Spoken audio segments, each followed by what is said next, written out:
Ya kan saya nggak pernah bercanda dong dengan duit deposit, nggak pernah bercanda dengan duit Anda semua. Dan ini mestinya kalau ini dititik beratin sama teman-teman media termasuk Detik. Iya. Oh ini sesuatu bos, Yusuf Mansur gitu. Dengan izin Allah Ustadz kan. Iya. Perilakunya perilaku Ustadz dong. Amanah kan. Iya nggak? Duit orang nih bukan duit saya.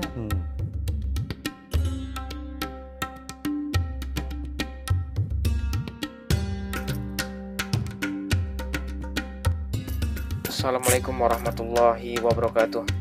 Gugatan perdata terhadap Yusuf Mansur di Pengadilan Negeri Tangerang, Banten Kamis kemarin sudah memasuki duplik, di mana pihak tergugat menanggapi replik yang disampaikan oleh pihak penggugat. Sebagaimana diketahui, dalam kasus peradilan perdata, setelah gugatan dibacakan oleh pihak penggugat, pihak tergugat akan membuat jawaban atas gugatan tersebut. Lalu pihak penggugat memberi jawaban yang disampaikan tergugat, inilah yang disebut dengan replik. Jawaban terhadap replik penggugat ini disebut dengan duplik.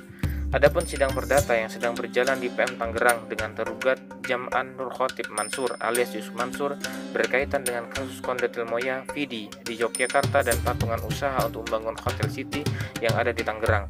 Kasusnya terjadi pada kurun waktu 2013 hingga 2014 karena janji-janji tentang perkembangan dua proyek tersebut tak juga didapat oleh para investor.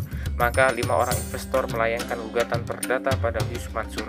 Rupanya setelah gugatan perdata terhadap Yusuf Mansur berjalan di PN Tangerang, para investor lainnya juga mulai bersiap-siap melakukan hal yang sama, baik secara perdata maupun secara pidana.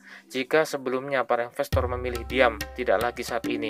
Mereka mulai sadar akan hak-haknya, dan karena itu mereka mulai berani bersuara, bahkan menuntut hak-haknya lewat jalur hukum.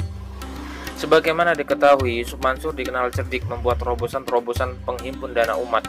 Judulnya macam-macam, ada investasi batu bara, ada patungan usaha dan patungan aset, ada Kondotel Moya Vidi, ada tabungan tanah dan FSI yang jadi cikal bakal Paytren, ada trainee umroh dan masih banyak lagi. Semua bisnis tersebut mengalami masalah di tengah jalan, bisnis macet atau merugi, tetapi investor tidak diberi informasi secara benar. Web sebagai pendukung untuk bisnis-bisnis tersebut juga tak lagi aktif. Mereka menghubungi Yusuf Mansur, nomornya sudah tidak aktif. Mereka mencari keadilan dengan mendatangi kantor Yusuf Mansur, baik yang di Jakarta maupun yang di Bandung. Tidak pernah mendapat jawaban yang jelas, apalagi memuaskan. Oleh sebab itu, mereka memilih jalur hukum untuk mencari keadilan. Selama ini ternyata Yusuf Mansur tidak hanya membidik para investor di dalam negeri, tetapi para tenaga kerja Indonesia di luar negeri, Hong Kong misalnya. Menjadi sasaran pada bulan Maret 2014 misalnya, Yusuf Mansur datang bersama rombongan dengan menawarkan berbagai produk seperti FSI, Kondotel Moya Vidi, Hotel City, tabung tanah dan sebagainya.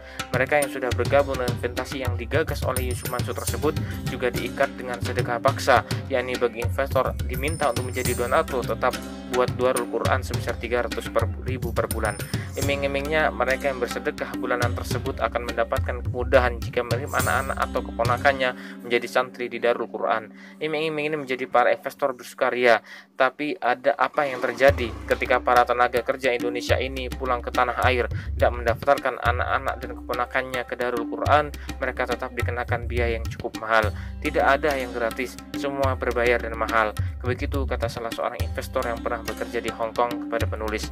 Atas semua janji-janji yang uang terprestasi itulah, mereka para investor mulai menarik diri dan meminta kembali investasi yang pernah mereka tanam. Ada sedikit yang berhasil, tetapi mayoritas tidak berhasil menarik dananya kembali.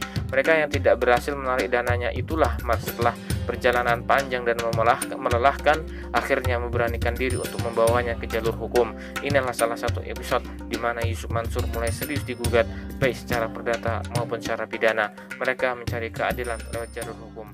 Wallahu a'lam bishawab.